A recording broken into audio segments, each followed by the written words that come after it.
Paz, bem a todos. A preocupação de Jesus, quando esteve neste plano, foi transmitir uma elucidação sólida que nos libertasse. A libertação das coisas terrenas era a sua principal preocupação. Seu sacrifício prova exatamente o poder dessa libertação, em que em determinado momento é possível libertarmos-nos de todas as coisas que representávamos, inclusive a própria vida, para algo maior, mais duradouro, que não se abala. Nós somos apegados à nossa vida, à nossa existência, a quem somos, porque nós sabemos quão difícil foi chegarmos até onde chegamos.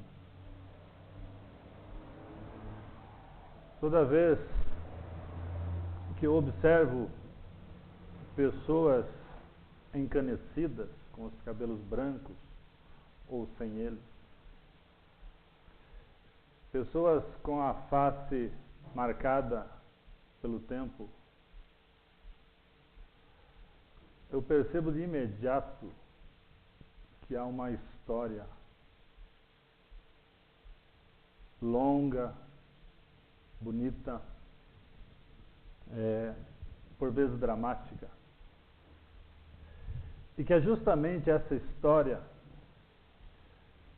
que faz com que cada um valorize a sua existência.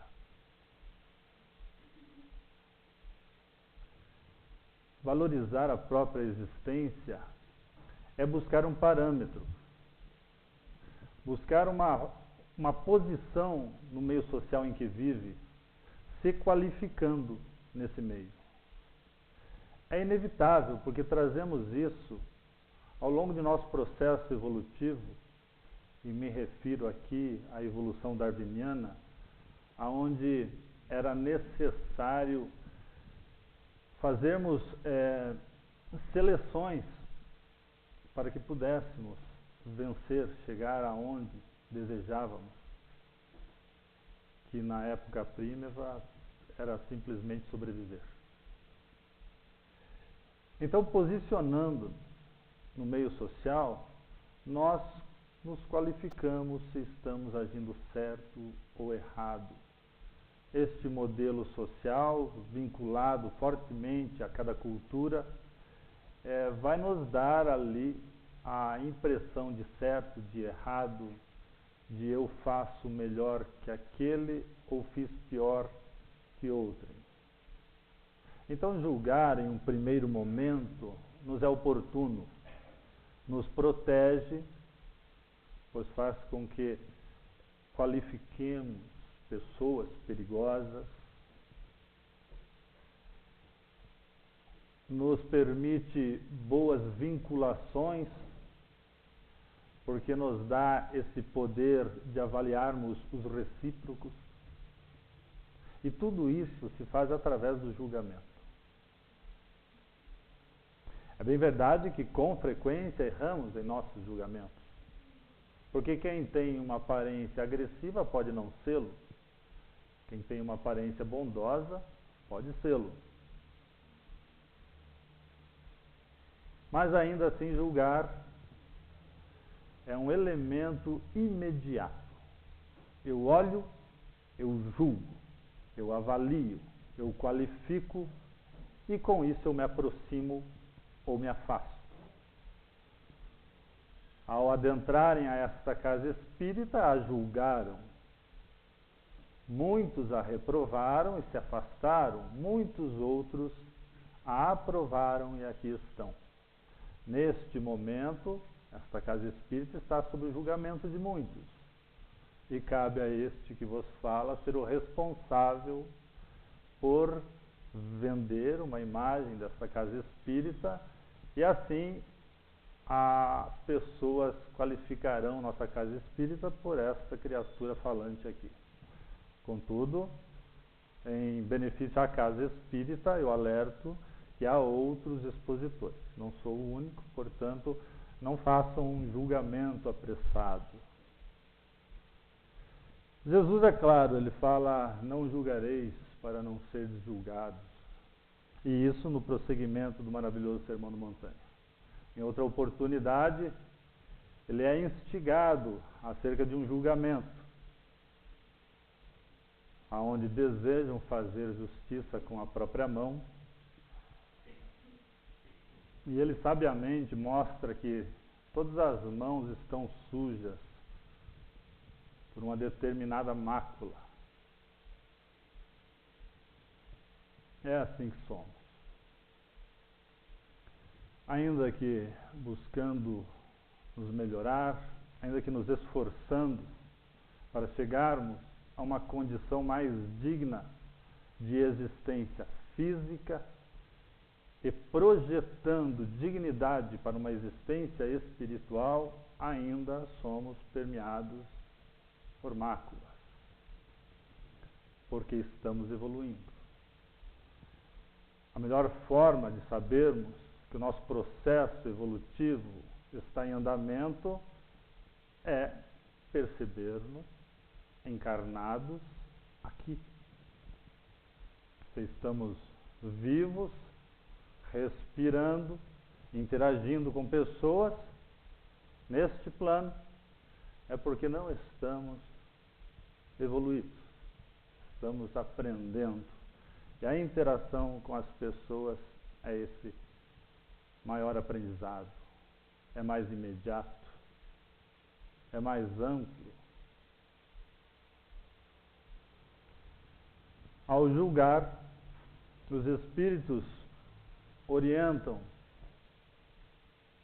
que devemos avaliar má conduta, desde que não repliquemos essa má conduta. O julgamento é válido de acordo com o patamar moral do julgador. Mas nós somos seres faladores. Seres faladores falam. Se nós removêssemos o julgamento ao alheio dos diálogos terrestres, teríamos 80% de silêncio a mais no mundo. E isso eu estou falando brincando, não há estatística nenhuma. Mas muitos diálogos se emudeceriam. Vocês repararam nos diálogos que vivenciam ou que ouvem, aqueles que protagonizam? Quanto dele é dedicado à pessoa não presente? E se essa pessoa não presente se aproxima, imediatamente passa-se a outra pessoa não presente, porque sempre tem ausentes na nossa vida. E o ausente é o foco da conversa, é o foco da avaliação. É assim. E não podemos negar esse fato, mas devemos compreender o porquê disso. E daí toda essa fala que iniciei acerca da importância de fazermos essas avaliações para nos posicionarmos, até para melhorarmos as nossas companhias, faz parte desse processo. O problema está enquanto nós minimizamos as nossas falhas quando apontamos a falha alheia. Há um conceito psicológico, e se existirem psicólogos presentes, depois me orientem a respeito, caso eu erre. Mas há um conceito psicológico que diz que nós espelhamos os próprios defeitos nos defeitos alheios, e quando os criticamos, na verdade, estamos identificando o próprio erro. Uma fórmula interessante porque nos permite de imediato avaliarmos que estamos identificando no outro uma falha que possuímos sempre quando tivermos a vontade de falar algo de alguém. Se esse conceito não for real, pelo menos é uma boa fórmula de nos precavermos e de procurarmos identificar em nós as falhas que ainda temos.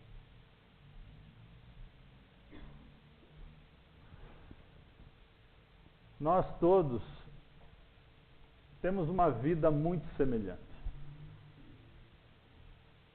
Aqui é uma plateia bastante diversificada, em gênero, em posição social, em cultura do núcleo familiar, em ascendentes desta ou daquela nacionalidade, enfim.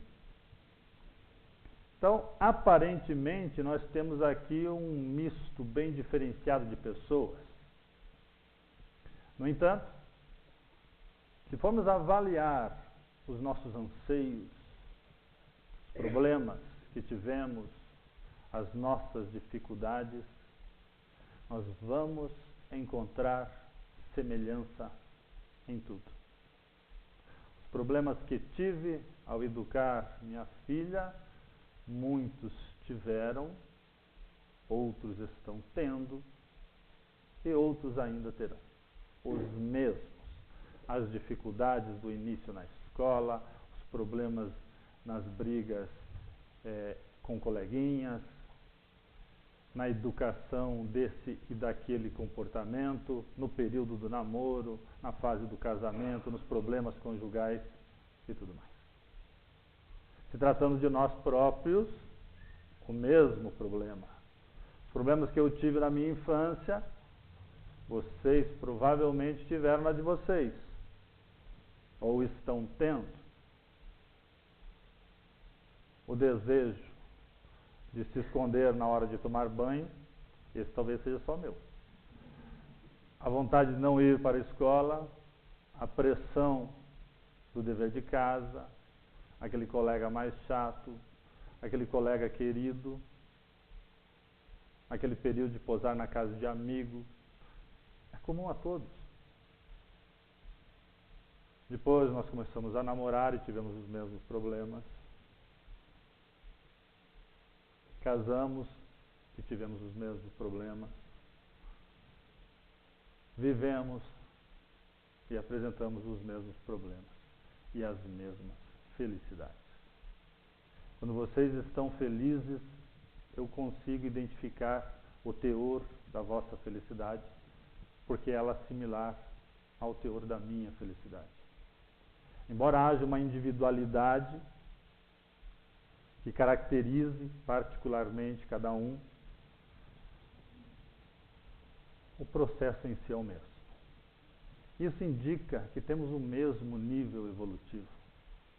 Isso indica que somos semelhantes em quase tudo, inclusive nos nossos defeitos. Quando identificamos defeitos, certamente estamos olhando para os nossos próprios defeitos. Em um grau qualquer, como disse Kardec, referindo-se à mediunidade. Todos temos em um grau qualquer. Parafraseando Kardec, ele que me permita, temos defeitos em um grau qualquer. Todos temos. Como temos a nossa parte boa, a nossa parte divina, a nossa parte que se compadece do sofrimento alheio, a nossa mobilização para fazer as coisas melhorarem. Às vezes pomos os pés pelas mãos, às vezes falamos mais do que deveríamos, às vezes com frequência. Mas tentamos acertar o tempo todo. É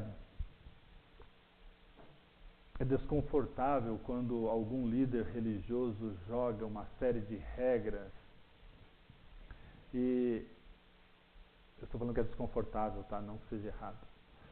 Lança essas regras, te obriga a cumpri-las, te oprime, te faz se sentir completamente errado no mundo se você falha nessas regras, te expõe o erro. Eu acho que as filosofias têm essa função de expor os erros. Mas o processo regenerador do amor divino sobre nós, independente de qualquer religião, ele busca o nosso soerguimento, o nosso levantar, o nosso despertar para a maravilha que somos, para o potencial que temos e que pode simplesmente estar intimidado por uma série de erros que eu saliento em demasia no meu existir. Há uma diferença da arrogância que me coloca sobre vocês e da percepção do meu potencial divino que me coloca junto a Deus e alinhado com vocês. Esse potencial está em todos nós. Se nós nos crermos seres primitivos, limitados, entorpecidos pelos sentidos, nós cristalizamos isso e passamos a residir nesse nível. Quando nós abrimos a mente para nos entendermos como seres divinos, espíritos imortais, fadados à perfeição, nós nos aproximamos da divindade criadora e começamos a nos locomover em um outro patamar existencial. Não devemos abandonar esse senso crítico. Só não devemos fazê-lo tornar-se único.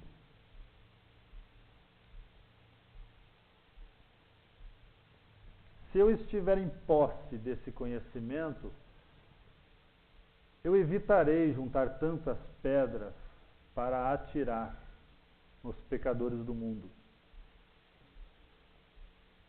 Se eu estiver em posse desse entendimento, eu evitarei julgar, porque imediatamente me verei na pessoa a quem desejaria ou desejava julgar.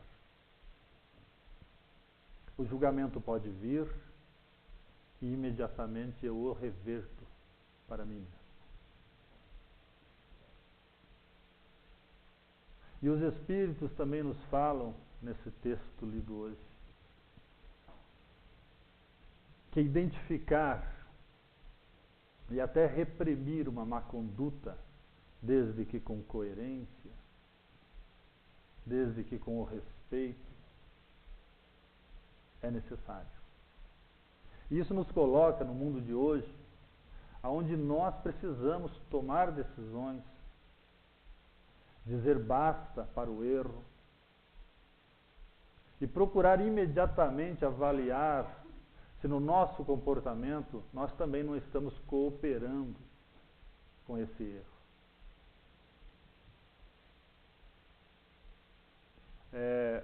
É comum muitos filósofos modernos que estão na mídia em evidência hoje, eles colocam que o processo degradante da nossa administração política, ele é um espelho da cultura que permeia o povo em questão. Só difere a proporção.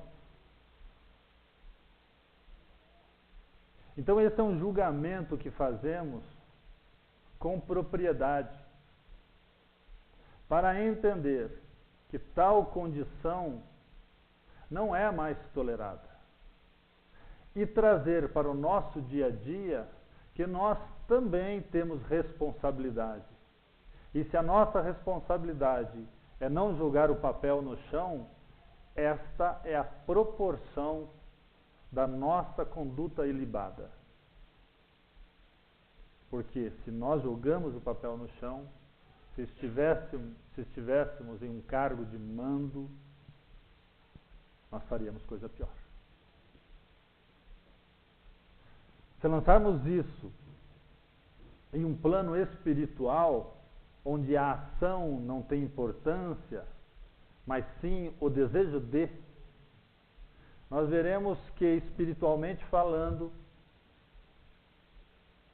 desviar milhões, ou se apropriar do 50 centavos do troco indevido, tem o mesmo peso. E este é um julgamento que devemos fazer contra nós mesmos, voltados a nós. Devemos ser mais rígidos em nossa conduta. Devemos pedir mais da licença. Devemos dizer mais obrigado. Devemos ser mais sérios e mais bem-humorados, dependendo do momento. Há momento de rir, há momento de silenciar, há momento de chorar.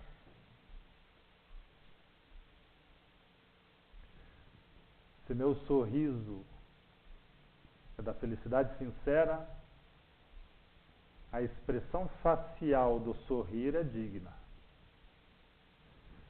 Se meu sorriso é pela desgraça alheia, a expressão facial do sorrir é indigna, mas o sorrir facial é o mesmo. Se o meu silêncio é de respeito pela dor alheia, a minha face fechada é digna. Se o meu silêncio é uma reprovação, a minha face fechada é indigna. Se o meu choro é de compaixão, se o meu choro é de dor, mas aceitando os desígnios do alto, as minhas lágrimas são dignas. Se o meu choro é de revolta, apesar do tamanho desse sofrer, essas lágrimas tornam indignas. Porque é uma força maior que nos rege. Eu não estou falando para descrentes. Eu estou falando para pessoas que se aproximam de uma casa espírita para ouvir as coisas dos espíritos. E a crença em uma força maior, que nós espíritas também chamamos de Deus, é a aceitação tácita, dócil, de uma vontade que nós não controlamos. Seja feita a vossa vontade. E essa vontade pode ser qualquer coisa. E assim pessoas vão e vêm. E assim nos deparamos com decisões. E assim tomamos decisões. E é conveniente, no momento da dor, perceber se essa dor não é fruto das nossas próprias decisões.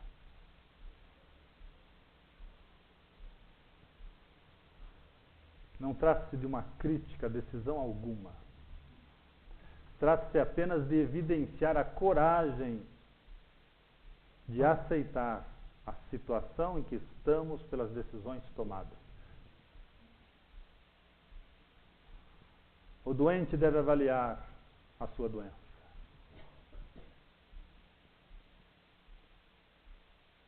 A dificuldade do momento deve ser avaliada quanto às decisões que eu tomei para estar mergulhado nelas. E as felicidades também devem ser bem pesadas. E tudo isso é julgamento. Porque as felicidades momentâneas, que devem ser bem pesadas, para ver o seu tempo de duração, para ver sua validade, para ver se ela é comungada por outros, ou se ela não é a infelicidade de outros. Nós mesmos temos que ser comedidos na felicidade, para não lançarmos diante dos olhos de quem sofre uma posição de suposta superioridade. Eu não vejo grandes produções na humanidade nos momentos felizes. Eu vejo grandes produções na humanidade nos momentos de dor. Isto porque as nossas felicidades, elas não são reais no sentido extrafísico. Elas são pontuais. Elas são momentâneas. Devemos sim buscar a felicidade, com a consciência de que a felicidade não é deste mundo, com a consciência de que a felicidade maior está por vir. E é por isso que nós, que cremos em um Deus, que cremos em uma filosofia, passamos por privações voluntárias, contendo as nossas más tendências. Para quem não crê, isso pode parecer um absurdo. Mas nós cremos. E devemos fazer através de um bom julgamento. Não julgais para não serdes julgados. Respeitemos o próximo. Mas avaliemos a nossa posição e a posição das pessoas à nossa volta para a nossa própria preservação. Não lancemos pedra, porque nós também pecamos.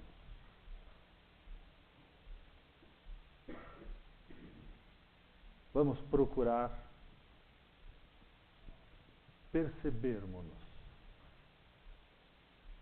para que assim possamos entender melhor as pessoas à nossa volta, pois as suas dificuldades são as mesmas, as suas lutas são as mesmas, o seu desejo de bem é o mesmo.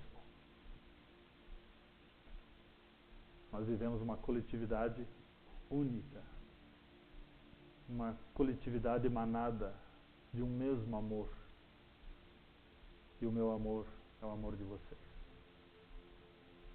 E que esse amor permaneça entre nós.